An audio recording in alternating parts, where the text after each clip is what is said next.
Shangi Jodan Sugi Chonam Lai Janju Bazu Dani Gazu Je Dagi Jinzu Gipari Dagi Rola Benji Sangi Rupa Shu Shangi Jodan Sugi Chonam Lai Janju Bazu Dani Gazu Je Dagi Jinzu Gipari Dagi Rola Benji Sangi Rupa Shu Shangi Jodan Sugi Chonam Lai Janju Bazu Dani Gazu Je Dagi Jinzu Gipari Dagi Rola Benji Sangi Rupa Shu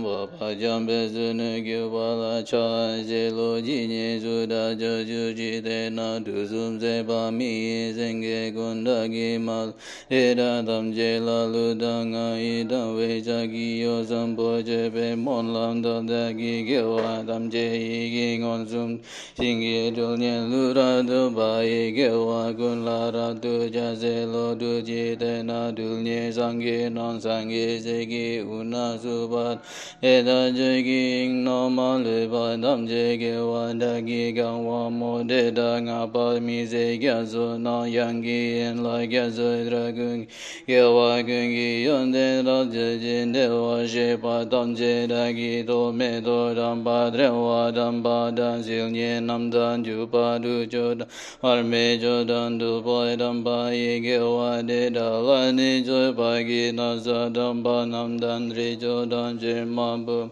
Hira Nyamba Dan Gopa Geba Babe Jogungi Gyewa Deda Lani Joy Bagi Joy Bagana Lami Gyajeo Deda Gyewa Damje Layamo Zambo Jola Debe Dodagi Gyewa Kunla Jase Jo Bagi Do Jase Dan Dimu Wangi Udanga Dan Dejini Gigyan Dipa Dagi Giba Jiji Pa Deda Damje Dagi Zozo Jajoje Gyewa Gundan Sangis Sangil Don Don Lodan Mi Lodan Roai Gungi Soinan Ganglayan Doi Kungi Jesu Dai Ranganan Chojo Jiten Romeda Janjo Rimba Sangi Majanye Gonbode Dagi Danji La Golola Na Meba Goa Gun Yangin Datun Ganze De La Droa Gun La Benshin Dewe Jegaba Jingi Dulnye Subaya Dagi De Moraja Soa Gi Jase Wadan Jujin Sopa Dan Jesu Iran Kuzin Soa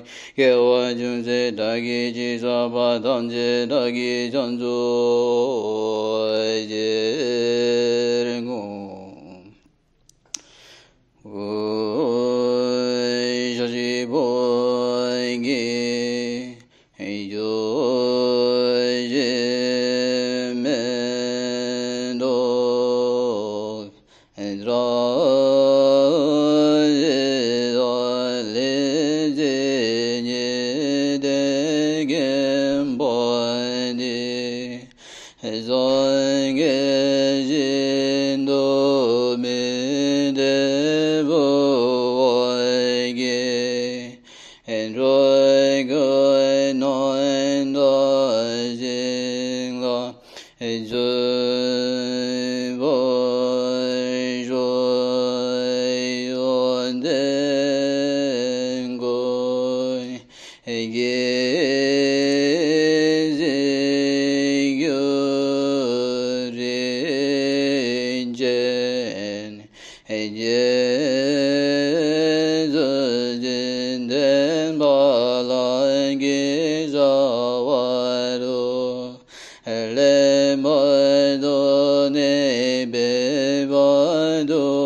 Kita masih pakai dengan bait pertama dari baris-baris pengalaman. Lebih berharga dibandingkan permata pengampul harapan adalah tubuh manusia yang memenuhi kebebasan ini. Telah menemukan kehidupan saat ini hanya sekali saja, sulit untuk didapatkan dan mudah binasa, seperti sekilas kilat di angkasa. Merenungkan hal ini, seseorang harus menyadari bahwa segala usaha duniawi yang bagaikan sekam yang ditampih, berupaya sepanjang siang dan malam untuk memperoleh sesuatu yang memiliki nilai sejati. Saya seorang yogi menjalankan praktek ini, dan kau yang mencari pembebasan harusnya melakukan hal yang sama. Nah,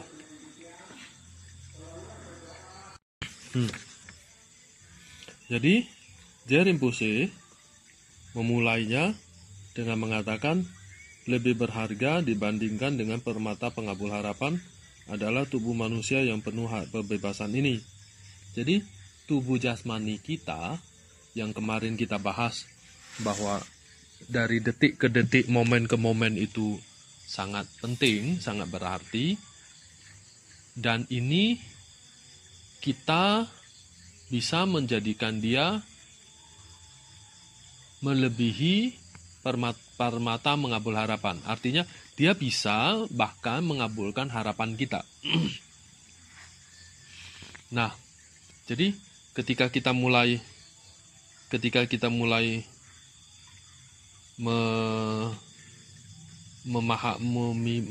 memasuki poin ini, jadi di mana kita praktek dharma harus, ya orang tuh bingung ya. Orang itu bingung harus mulai dari mana praktek dharma.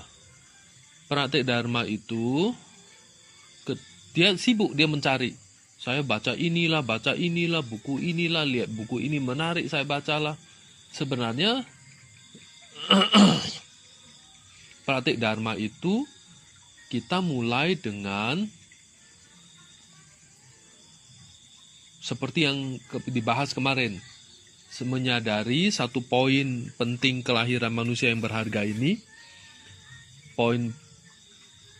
Di mana letak poin satu momen, setiap momen. Kalau sisi yang paling kecil dari setiap waktu adalah detik. Ya. Kalau sepersekian detik itu kan kita nggak bisa ngukur ya. Ukurannya saat ini itu kan masih pada detik. Nah,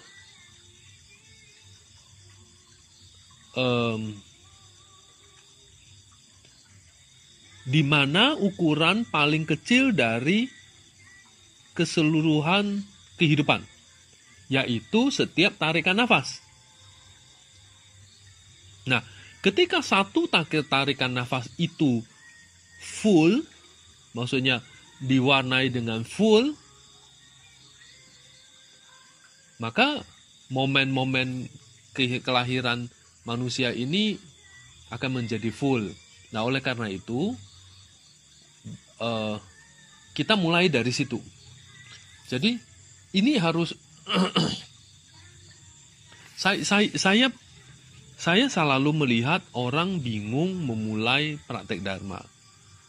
Memulai dengan gimana caranya dia memulai. Sebenarnya tidak perlu bingung. Mulai dari menyadari. Berarti kita menyadari dulu, kita menemukan dulu. Menemukan diriku, yang tadinya diriku hilang itu, nggak sadar entah di mana, kita mulai menemukannya. Dengan cara menyadari setiap tarikan hembusan nafas. Nah, siapa di situ? Saya. Siapa di situ? Saya. Saya yang bernama ini. Menyadari saya saat ini sedang bernafas, karena saya menyadari saya telah lahir sebagai tubuh manusia yang berharga. Saya memiliki kelahiran tubuh manusia yang berharga. Setelah itu, menyadarinya beberapa saat, maka kita harus bangkitin, saya harus menggunakan kelahiran ini untuk menggapai kebahagiaanku. Tujuan hidup kita kan cuma mencari kebahagiaan. Kita tidak mencari hal-hal yang lain. Nah, kebahagiaan yang kita cari itu yang mana? Kebahagiaan sekarang atau kebahagiaan masa yang akan datang? Kebahagiaan sekarang berarti kita mencari kebahagiaan, mempertahankan kebahagiaan sekarang ini. Jadi contohnya saya sulit melepaskan kehidupan saat ini. Kehidupan saat ini itu sangat luar biasa, sangat indah. Nah, jadi saya melihat kehidupan saat ini menjadi sesuatu yang indah. Saya mengejar, mengisinya kelahiran kehidupan saat ini dengan semua kebahagiaan. Atau saya melihat bahwa jika saya mati, saya lahir di alam rendah, itu sesuatu yang mengerikan dan saya harus berupaya agar masa yang akan datang saya selamat dan bahagia, tidak jatuh ke alam rendah. Gampang kan? Jadi fokus aja dalam sehari-hari dengan topik itu. Kamu masak, nyuci, mandi, berkebun, nyiram tanaman, nyapu, fokusnya itu. Karena itu kan bikin karma.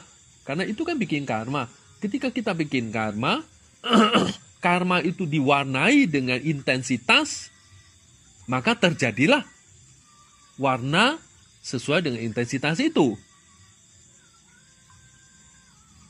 Jadi sebenarnya tidak ada karma baik, tidak ada karma buruk. Karma ya karma, tindakan saja.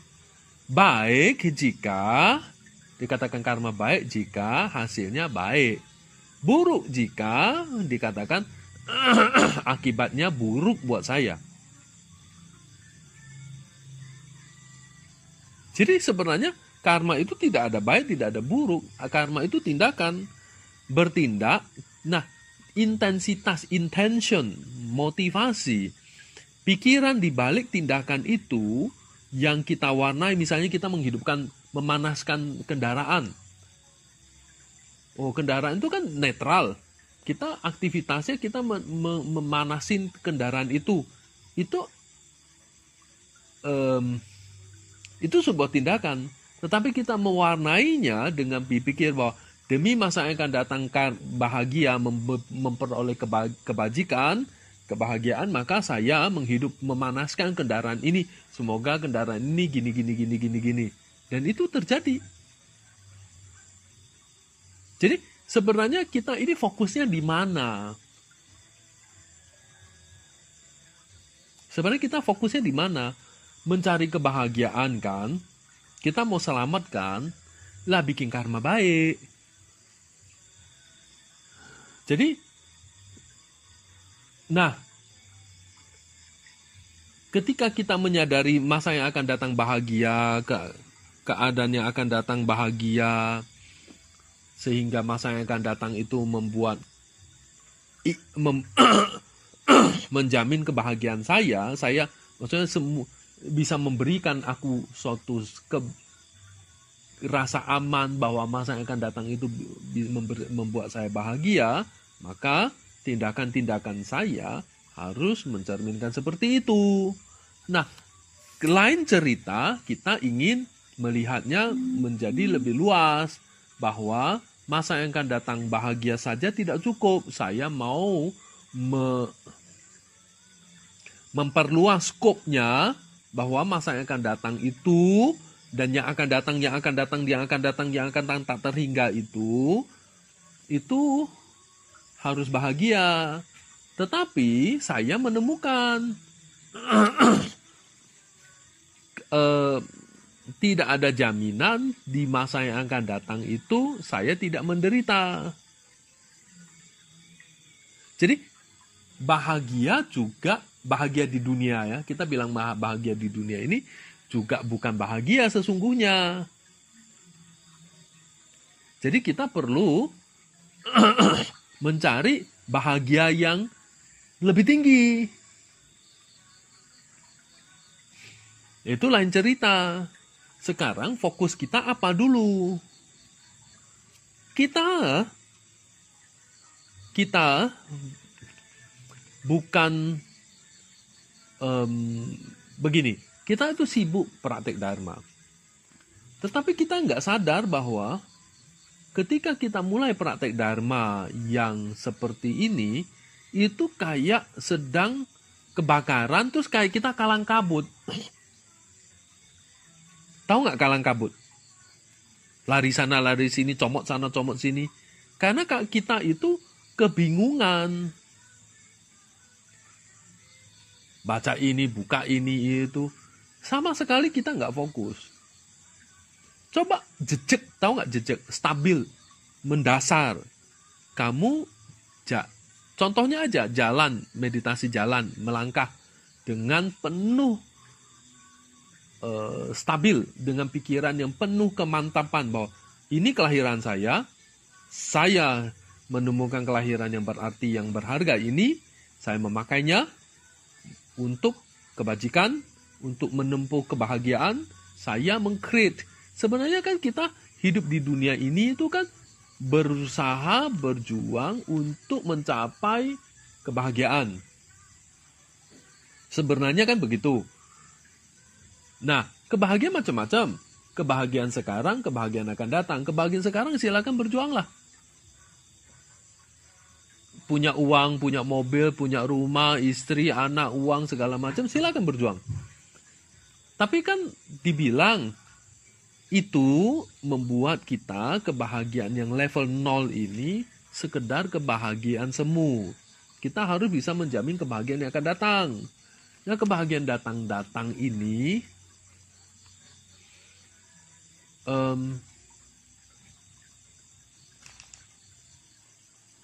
jauh lebih penting. Berarti kita sehari-hari itu kan fungsinya menciptakan terus sebab-sebab bagi masa yang akan datang.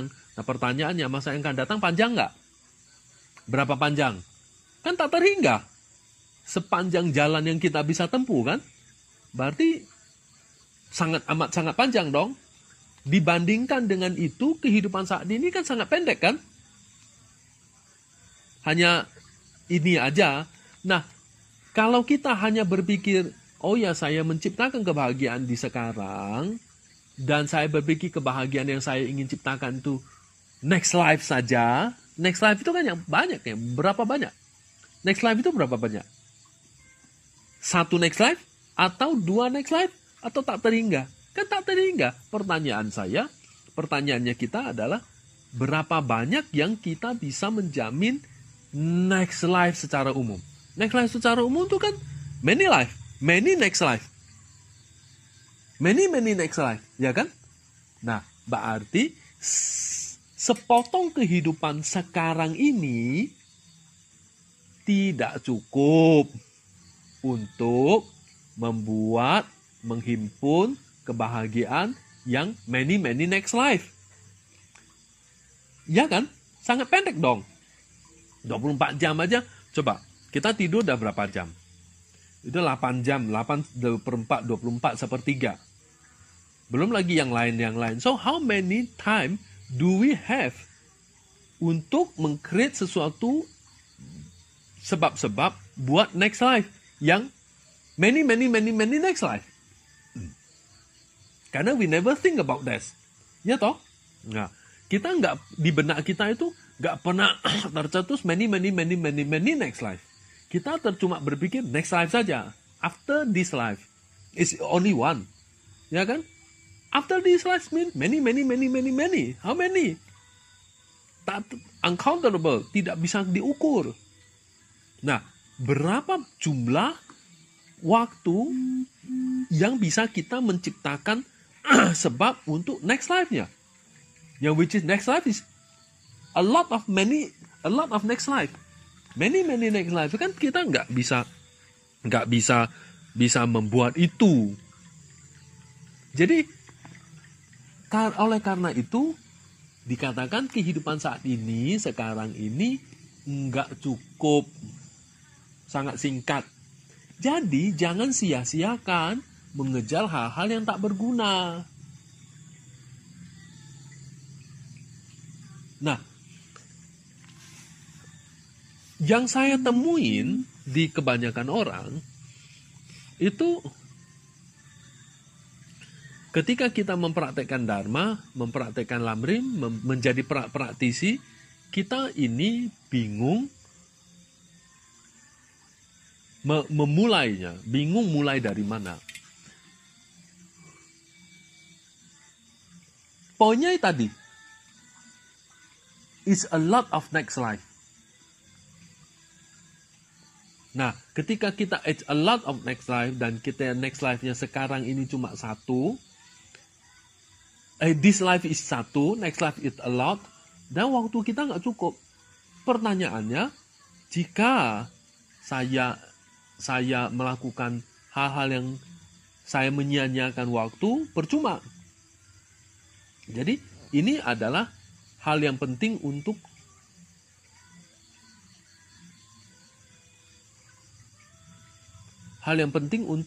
selalu diingat. Nah, kita kebanyakan menjadi belajar lamrim itu selalu lupa, selalu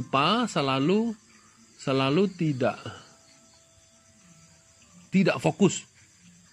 Kita mudah terdistraksi, kita tidak fokus, tidak membiasakan. Jadi sebenarnya praktek Dharma itu kan membuat kebiasaan ya. Tapi anyway, tidak membiasakan, tidak fokus, gampang lupa sehingga kita tidak bisa, beberapa hal ini membuat kita menjadi tidak mandiri. Kita kalau dibiarkan diri sendiri menjadi seorang praktisi, hanya panas-panas tai ayam hanya bertahan 3 hari. Setelah itu nggak karuan.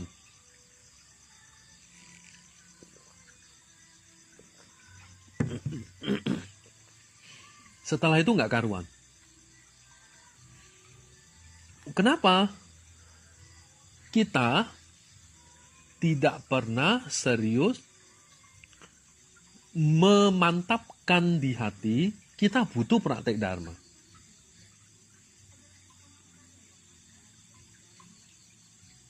Kita nggak pernah memantapkan hati untuk serius membutuhkan praktek Dharma. Praktek Dharma apa yang kita butuhkan? Kenapa? Kenapa butuh praktek Dharma? Mengobati, mengatasi hal-hal kekurangan yang ada di batin kita, ada di diri kita. Karena hal-hal yang kekurangan ini, yang begitu banyak ini, lah menyebabkan penderitaan di masa yang akan datang.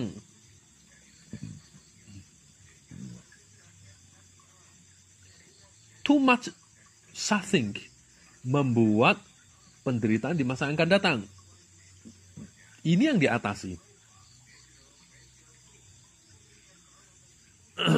Kalau secara spontan, kita ini bisa menciptakan secara spontan sebab masa yang akan datang bahagia, sudah nggak perlu praktek Dharma lagi. Jadi kebahagiaan yang akan datang itu nggak bisa terwujud kalau hal-hal yang menyebabkan kebahagiaan itu tidak ada di diri kita. Terlalu banyak hal-hal buruk. Nah, terlalu banyak hal-hal buruk ini seperti apa? Ya, kita nggak pernah secara teliti mengamati batin kita. Karena tidak tahu mengamati batin kita, kita menjadi terbiasa dengan sifat itu. Lalu dengan setiap hari yang terbiasa dengan seperti itu, lalu kita disebut teledor, melakukan banyak hal yang tak berarti, sehingga apa yang kita semestinya tidak ada. Jadi kita itu nggak pernah mengamati serius batin saya. Tidak pernah serius mengamati batin saya, tidak pernah serius melihat batin saya seperti apa, sehingga kita tidak tahu saya harus mengobati dari mana. Misalnya ada pasien sakit kronis, dibawa ke dokter, dokter bingung mau mulai dari mana. Suntik kah? Turunin panasnya kah? Itu kan harus ada logikanya. Misalnya kendaraan rusak, mulai dari mana kita harus mencari tahu.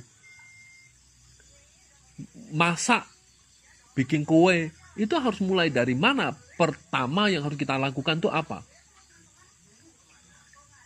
Itu kan kenapa harus seperti itu? Karena ada logikanya. Misalnya kalau kita masak, sayur semua belum siap, sudah nyalain kompor, sudah panas kuali, ya kebakaran lah.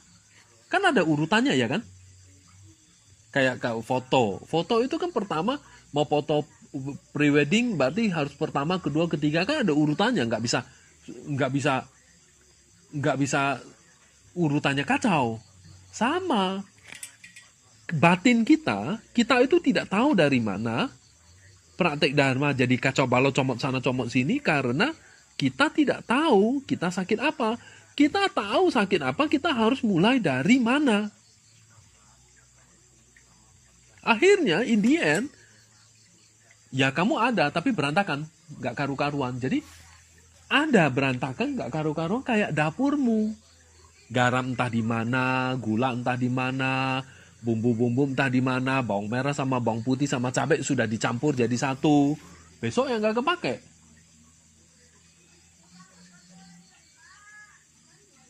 Jadi usahamu selama usaha kita sekian tahun yang nggak berguna, nggak kepake. Kita pergi ke pasar beli garam sama beli gula. Garam sama gula dijadiin satu dalam satu toples. Percuma kan? Nggak kepake, nggak berguna sama sekali. Jadi kenapa bingung? Kenapa bingung? Karena kita semua tidak serius menyatakan kepada diri kita, I really need. Karena saya tidak menemukan diri saya sebagai pasien. Kalau pasien sakit kan berobat tuh. Demam ya sibuk cari Panadol. Sakit gigi nggak tahan lagi, makan Pronstan lalu ke dokter. Jadi kau nggak merasa butuh. Kenapa nggak merasa butuh? Nggak pernah ngamatin saya seperti apa. Jadi selama ini tuh ngapain? Ecek-ecek aja, menjadi seolah-olah menjadi seorang praktisi, penipu. Kita harus mengerti, saya harus mulai dari mana. Contoh nih, ketika kita duduk membangkitkan motivasi. Kan motivasinya saya ingin mencapai kebudayaan demi kebaikan semua makhluk. Kan kalimatnya begitu. Coba duduk diam, mengamati. Kita bangkitin sesuatu dari hati, saya mau mencapai kebudayaan demi kebaikan semua makhluk. Itu hanya ngomong atau sense-nya dapat? Sense-nya nggak dapat, hanya ngomong. Kalau sense-nya nggak dapat, hanya ngomong, oke, turunin. Saya mau keluar dari samsara. Sense-nya nggak dapat nggak? Hanya ngomong, nggak dapat. Lalu tanya lagi, saya kalau nggak dapat, oke, saya mau masa yang akan datang bahagia. Pertanyaannya, saya mau masa yang akan datang bahagia, cukup nggak? Kayaknya sih nggak cukup sih. Oke lah, saya mau berupaya untuk masa yang akan datang bahagia. Terus ya kan itu sudah bisa lah. Mau ketika duduk anak KCI itu bisa lah membangkitkan masa yang akan datang bahagia. Sudah bisa. Serius nih.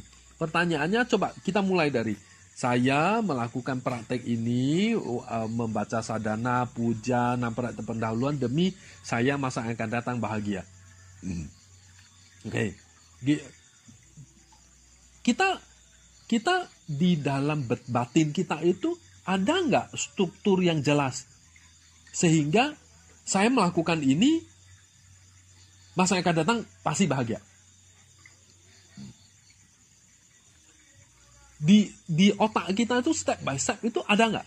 Contoh kita mau masak nasi, bikin kue. Oke, saya memutuskan besok bikin kue. Oke, saya mau apa aja ya? Misalnya kita besok mau masak apa? Mau masak lodeh. Oke, masak lodeh. Step by stepnya itu jelas nggak? Beli sayur apa? Potong sayurnya apa? Masaknya apa? Beli bahannya apa? Cara masak pertama, kedua, ketiga. Kan harus jelas di otak kita toh. Ya kalau kamu nggak jelas tuh kamu mau masak apa? Oh mau masak lodeh. Sudah masak lodeh pulang bingung buka Google dulu. Ada yang kurang, ada yang lebih. Tangkap nggak? Oke, ketika kita memutuskan kita mau masak lodeh, struktur otak itu kan harus jelas tuh. Step by step apa yang kita butuh, masaknya gimana. Minimal gambaran ada tuh. Sama ketika kita merenungkan, saya mau membangkitkan diri mencapai kebudayaan lengkap sempurna demi kebaikan semua makhluk. Saya tanya, butuh 100 step, kita punya berapa? Tidak ada yang bisa jawab. Oke, paling rendah. Saya mau masa yang akan datang bahagia. Saya 6 praktek pendahuluan. Lalu, atau puja, apapun, baca parita, apapun. Terus, apakah itu punya struktur di batin kita? Oke, saya melakukan ini, saya masa yang akan datang, saya dapat. Apa yang saya dapat? Apa yang saya inginkan dapat? Strukturnya jelas nggak? Jelas. Karena bikin karma baik dengan membangkitkan motivasi, pujanya itu adalah objek ladang kebajikan adalah ini, mempersembahkan ini kepada ladang kebajikan, pahalanya besar, buah karmanya besar, saya masa yang akan datang panen, pasti. Oke, jelas dong. Jelas dong. Kenapa jelas? Karena kita kuasain. Strukturnya jelas. Nah, sekarang lebih besar lagi. Saya mau keluar dari samsara. Jelas nggak? Oke, saya mau membangkitkan bodhicitta demi keberkahan semua makhluk. Jelas nggak? Lalu saya mau mencapai kebudayaan demi kebaikan semua makhluk. Dengan itu saya mempraktikkan. Jelas nggak? Makin nggak jelas. Berarti disitulah step kita. Kau bisa jawab, disitulah level motivasimu.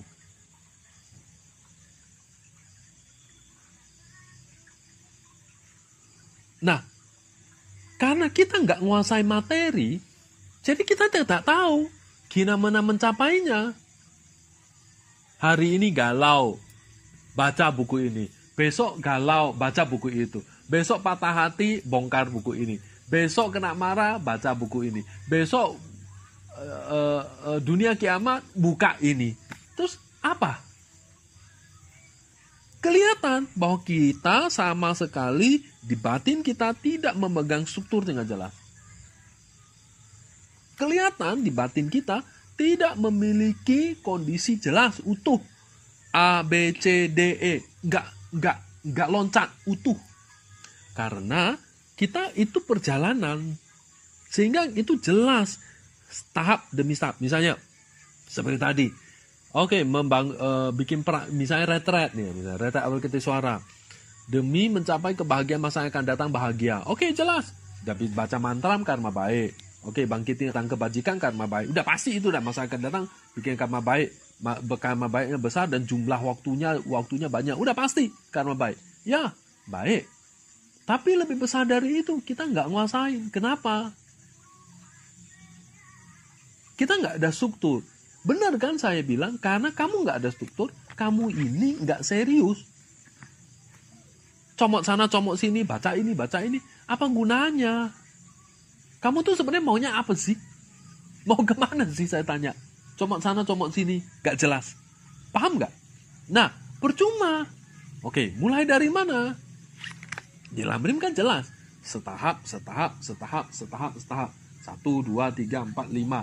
Terus kenapa kita enggak ke situ? Pertama apa? Kedua apa? Ketiga apa? Mulai dari saya membangkitin pikiran bahwa saya memanfaatkan setiap momen dari hidup saya hari ini. Nah, untuk apa? Menciptakan masa yang akan datangku bahagia. Nah, lalu kita lihat masa yang akan datang yang mana yang saya perlu bahagia. Yang sekarang atau yang akan datang atau yang many next life. Oke, many next life. Lalu kita lihat. Oke, saya butuh bikin karma baik. Dan juga menghilangkan karma buruk. Oke, lalu menyelesaikan banyak hal. Hal di luar hal itu juga banyak. Menghentikan klesa. Kita lihat. Dari situ strukturnya kita setahap demi setahap enggak? Kita setahap demi setahap enggak? Kita jejak enggak? Kamu enggak jejak.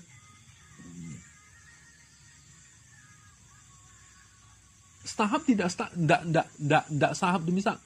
Jelas bangun dengan perfect human rebirth. Bangun dengan kemuliaan terhadap sebagai manusia, jelas. Menggunakannya untuk ini, motivasinya jelas. Nah, motivasinya menjadi 4 dong. 0, 1, 2, 3. 4 no. Nah, kamu bangkitin motivasi yang keberapa? Setelah itu, dalam mencapai motivasi itu, kita lihatnya apa? di dalam outline kan jelas tuh motivasi pertama apa isinya, motivasi kedua ceritanya apa, motivasi ketiga istilahnya apa. Benahin. Oke, saya motivasi 1 sudah oke. Oh, motivasi 2 belum. Udah, 1 dibanyakin, 2 mulai sedikit tambah pelan-pelan di situ. Lalu lama-lama kita kelihatan spontan dalam batin kita, saya nggak tertarik. Contoh ya, kalau kita bilang motivasi kedua, dalam spontan sehari-hari, saya nggak tertarik pada dunia ini. Somehow suatu hari kita akan memunculkan bentuk pikiran, centeng, tiba-tiba seperti ini. Dunia sekarang kayak gini biasa aja, tidak ada yang spesial. I'm not too interesting for me. Not too interesting for me. Oke, itu artinya hasilmu sudah mulai muncul. Panen mulai 1, lama-lama akan banyak. Banyakin terus konsen. Sekian tahun kemudian kamu akan nanti, kenapa nggak tertarik gini. Dan itu akan tumbuh. Kita ini nggak fokus, langkah itu nggak. Hidup berapa tahun? Bagi aja.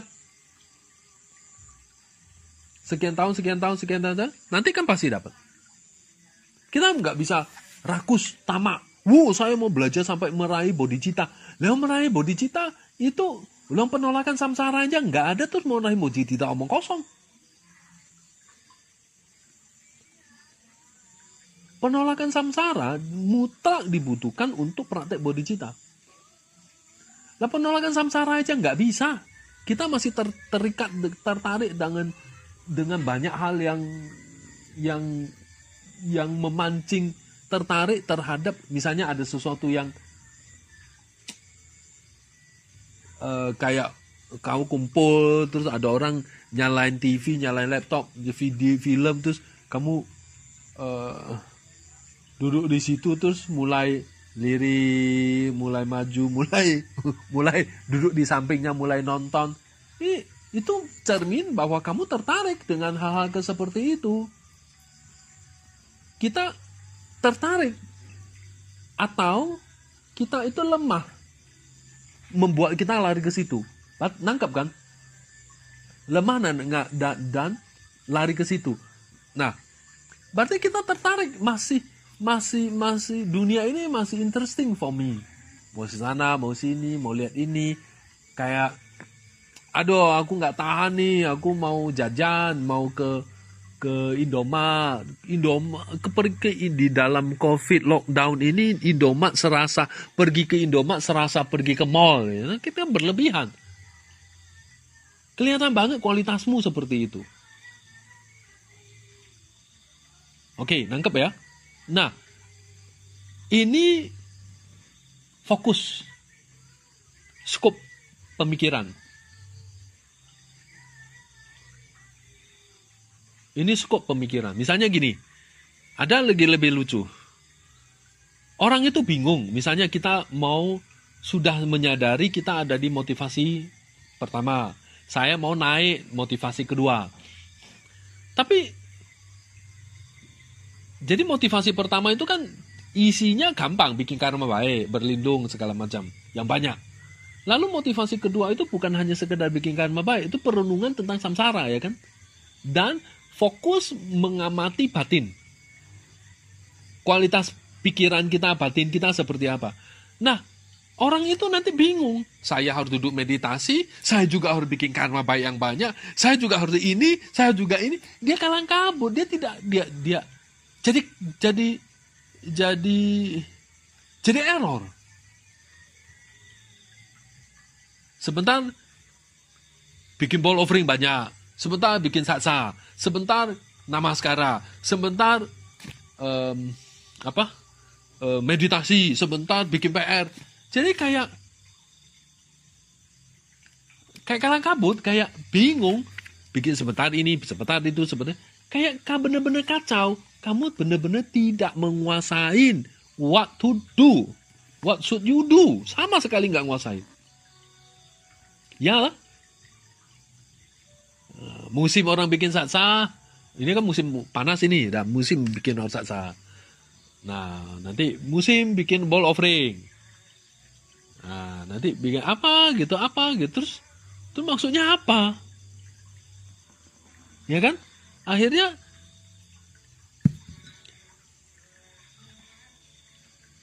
kacau balau. Nah, jadi nggak berguna. Sebenarnya kita ini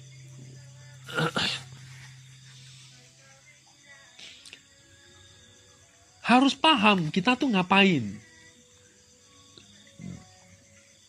Nah, selanjutnya ketika kita bisa merenung seperti itu, membangkitkan motivasi terlahir sebagai manusia, setiap momen saya memanfaatkannya, saya menggunakannya, saya bekerja pada project saya. Apa project saya? Masa yang akan datang bahagia? Ya ini projectnya, project 1, project 2, atau project 3 ya kan? Nah saya project itu. Pada intinya, penghimpunan berarti menghimpunkan karma baik. Pada intinya begitu. Nangkep ya? Jadi motivasi 1, motivasi 2 is same. Pada intinya adalah penghimpun karma baik. Nah, tetapi, ya seperti saya bilang, sebentar bikin ball offering, sebentar ini kalang kabut kayak nggak jelas itu. Kamu ngapain sih? Oke. Nah, ada satu hal yang penting di luar penghimpunan adalah bagaimana menjinakkan batin. Bagaimana menaklukkan batin. Jadi dua hal ini berbeda. Kamu bikin karma baik, ball offering banyak, namaskara banyak, persembahan banyak, bikin satsa banyak. Itu kamu menghimpun kebajikan. Berdana ini, dana nasi bungkus, kerja, bersih-bersih segala macam, kosek kamar mandi, bersih center semacam. Itu kan menghimpun. Menghimpun dong, menghimpunkan baik. Atau juga menghimpun pembersihan karma buruk. Namaskara itu menghimpun. Tetapi ada satu hal yang penting adalah bagaimana kamu menjinakkan batinmu. Yang liar, yang seperti tadi, kamu ya satu sisi kamu duduk, bikin PR, bikin itu. Tapi satu sisi ketika kamu kumpul sama teman-temanmu, kamu masih tertarik mereka nonton. Ya libur boleh, tapi kan lucu sekali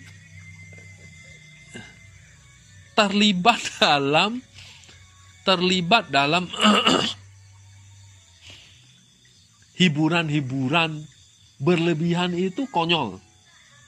Nangkep ya istilahnya. Misalnya kamu kumpul sama teman-temanmu, tuh teman-temanmu lagi nonton YouTube, you nggak tahan lama-lama kuping, dan lama-lama mendekat, lama-lama you duduk di situ.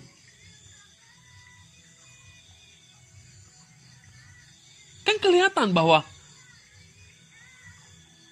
this kind of thing is different daripada aktivitas menghimpun. Tapi kelihatan banget bahwa batinmu itu liar. Nggak jinak. Nggak disiplin. Selain nggak disiplin, nggak bisa menahan diri. Kenapa nggak bisa menahan diri? Nah, kita bahas batin. Kenapa nggak bisa menahan diri? Kenapa nggak jinak?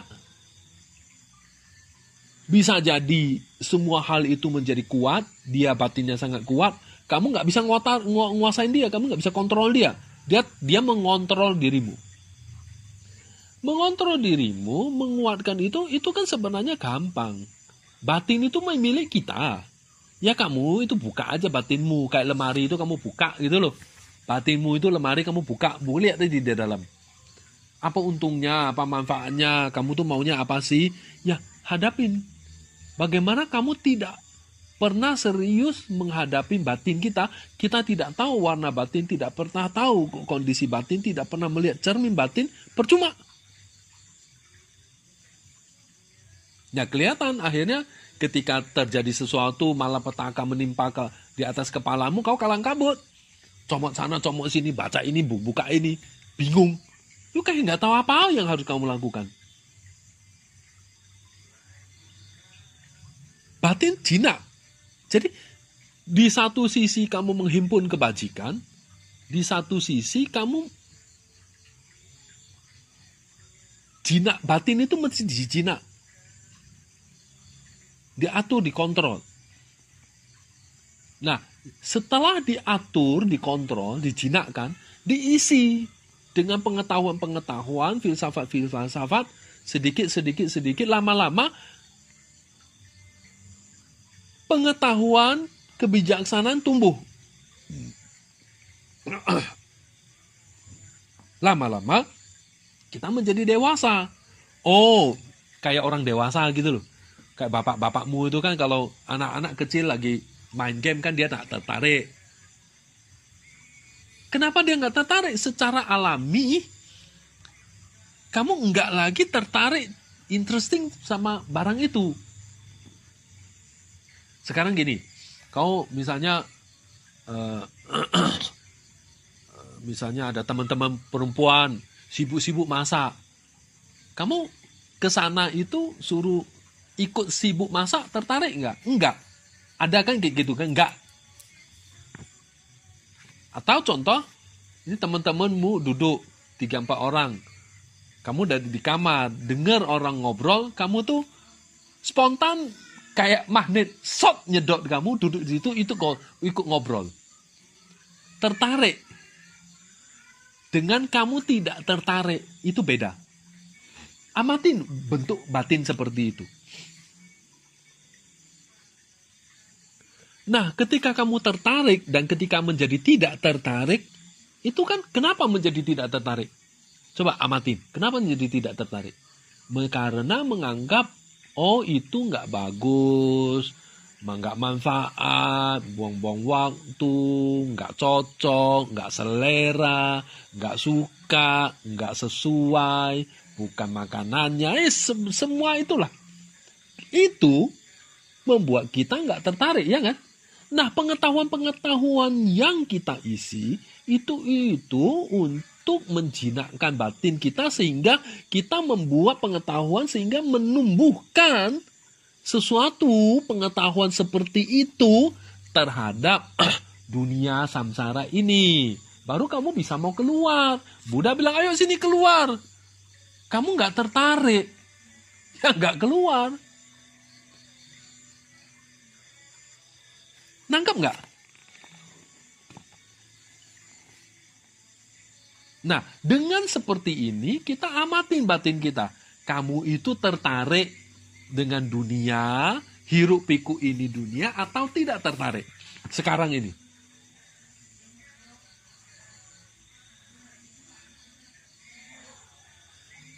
Saat normal tak tertarik, saat error tertarik.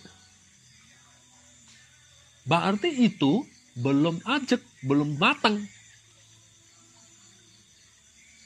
Jadi kualitas batin tuh seperti itu gitu loh.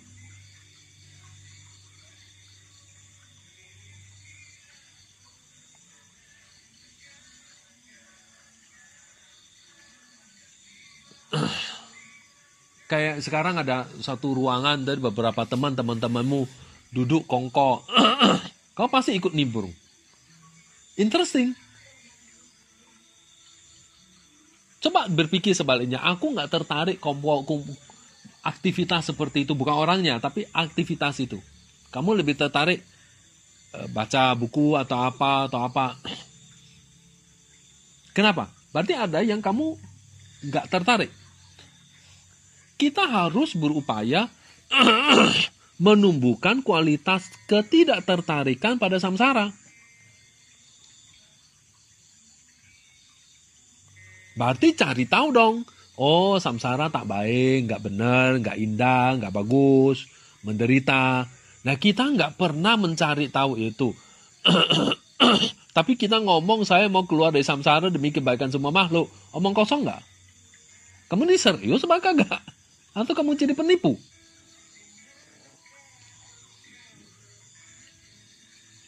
Nangkep ya? Nah, jadi minimal certain level kita harus capai dalam kehidupan sekarang. Nah, certain level itu apa? Misalnya, saya mulai melihat hambar. Misalnya makan enak ya begitu aja.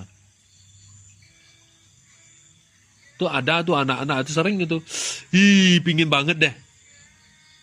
Ketika kita merenung masuk ke mulut biasa aja, masuk ke kerongkongan, masuk ke lambung biasa aja, keluar jadi tai. Sama, lama-lama kita akan paham.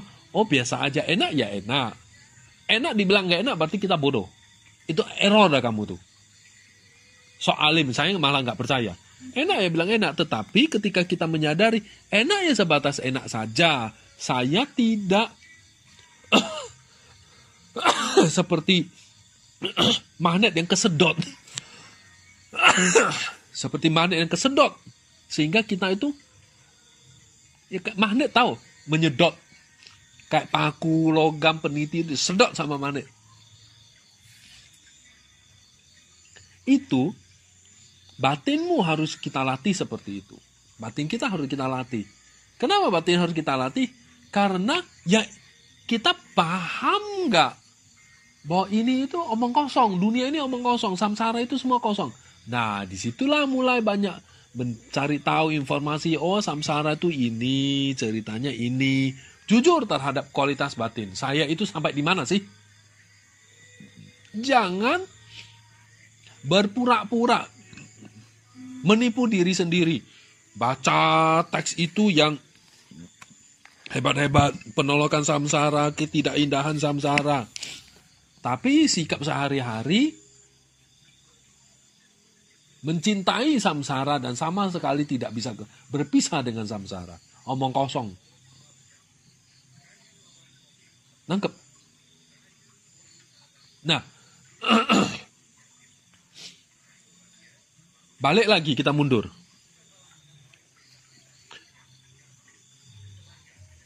Tanyalah pada diri kita, pencapaian yang hendak kita raih itu di level mana?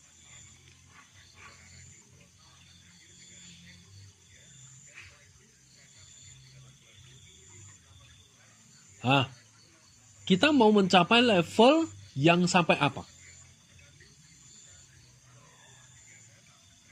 Lalu misalnya nih, kita akhirnya menemukan, oh ya yang penting masa yang akan datang bahagia deh. Terus kamu nampar dirimu. Coba kamu tampar dirimu keras-keras. Kurang aja bajingan kamu. Marahin diri sendiri. Bahwa ya kamu bisa mencapai next life bahagia. Tapi another next life, kamu bisa jamin enggak? Lalu tanya pada dirimu, kamu mau seperti itu atau mau keluar dari samsara secara tuntas saja? Mau sih, tapi samsara indah. Aduh, aku belum siap meninggalkan semua ini. Kelihatan toh? Itu magnetnya. Itu kualitas dirimu. Dan akhirnya kamu tahu, kamu harus mulai dari mana.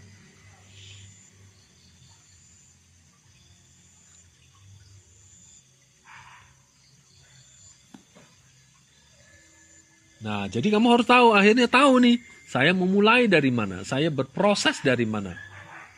Mengumpulkan kebajikan. Tetapi ketika kebajikan terkumpul, itu fungsinya untuk apa? Kualitas batin, pengetahuan. Nah, batin, tadi kan batin ini ya. Baca, teks, segala macam, itu kan pengetahuan. Pengetahuan itu untuk memekarkan batin. Tadi kan aktivitas fisik paham kan? Bikin kebajikan, namaskar, segala macam kan ya? Lalu sekarang kita bicara menghimpun kebajikan. Dengan batin. Melihat kualitas batin, mengubah kualitas batin yang buruk menjadi baik atau menghilangkan yang buruk. Dengan membaca pengetahuan, mengisi poin itu, terhadap poin itu, untuk poin itu naik. Itu paham nggak? Jadi baca buku dunia ini ada tak terhingga jumlah topik, kamu mau baca yang mana? Akhirnya serampangan ketika kamu patah hati, bingung, dunia langit runtuh, comot sana comot sini, buka sana buka sini. Saya nggak ngerti. Apa yang kamu lakukan sih? Nangkep nggak? Berarti sama sekali kita nggak nguasain which topic we need. Kita nggak nguasain step. Berarti sama, kamu mau masak lodeh, kamu nggak tahu, kamu harus mulai dari mana. Kamu bikin kue, bingung, kalang kabut. Sama. Kita nggak punya gambaran. Oke, saya mau capai level ini, berarti harus kualitas batinnya ini. Sehingga saya harus punya ini. Karena saya masih ini, saya harus beresinnya ini, baru bisa munculnya ini, baru ini. Kan jelas, Pak. Nangkep nggak? Kalau nggak kan, semua dibaca, semua. Kalau kita buang-buang waktu, buang-buang tenaga, nggak menghasilkan apapun, kamu akhirnya Indian tetap aja di samsara. Kan percuma.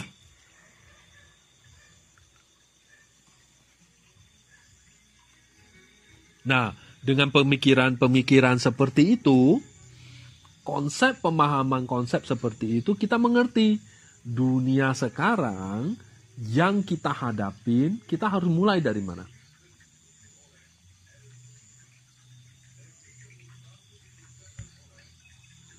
Nah, setelah kita mengerti topik seperti ini, kita udah tahu nih gambarannya, saya harus mulai dari mana. Ya, levelmu kita harus pasang level. Minimal saya mencapai level penolakan samsara.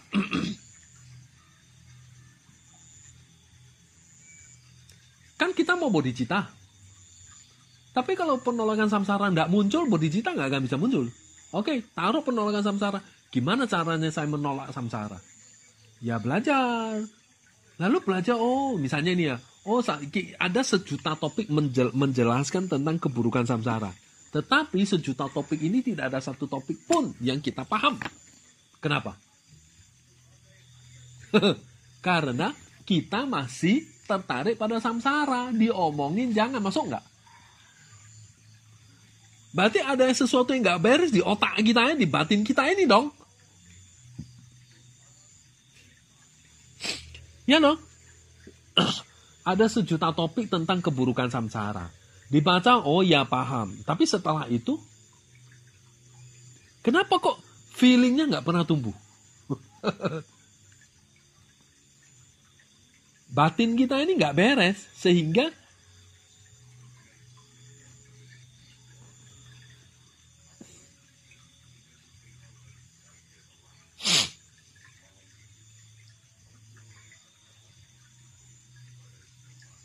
paham.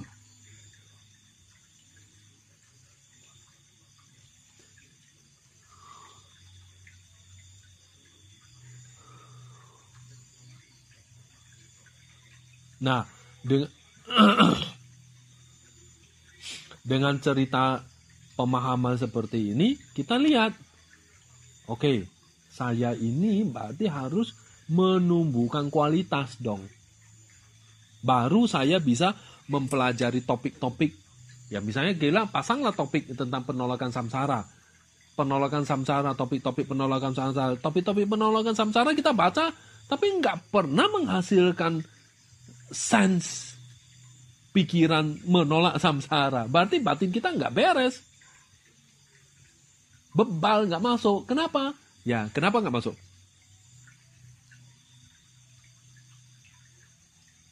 Kenapa nggak masuk?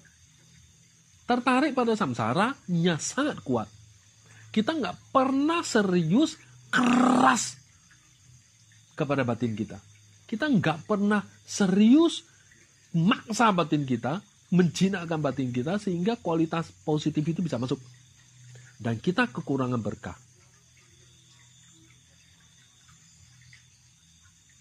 Nah, ini baru kita masuk ke topik bertumbuh pada guru spiritual. Tapi minimal sampai di sini.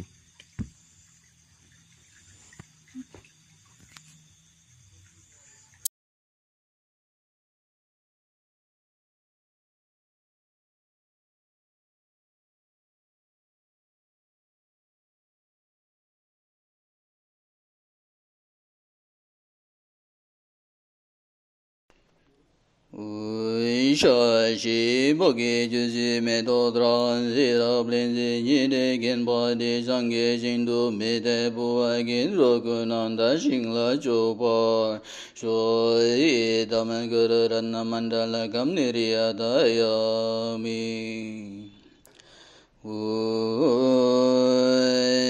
Nerindu bele zojini kardayam baganshin sabade lome mare girong roana nandren geve wamboda gyuch derma zombe jerai gunduyan zambe ange zeve jezune tenberimba kunsalangi chonyene drube gelna nyeje zorangi jis tobe langi ne zura jeve drabe dage gerove yege munba zeljene gewe denpa yunren zingyo jeden barin je joyge magya bangya gyam ba göbe jodini ninde jenpo era gyoba ye bene de jewa jeba joje yewe me jundrin le dro janjo lam girim bekyam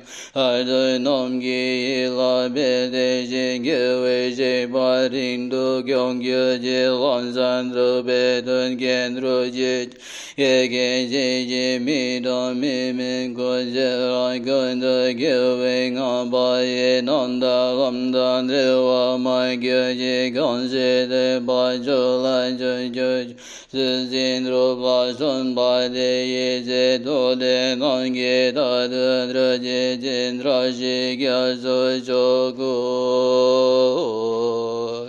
gyo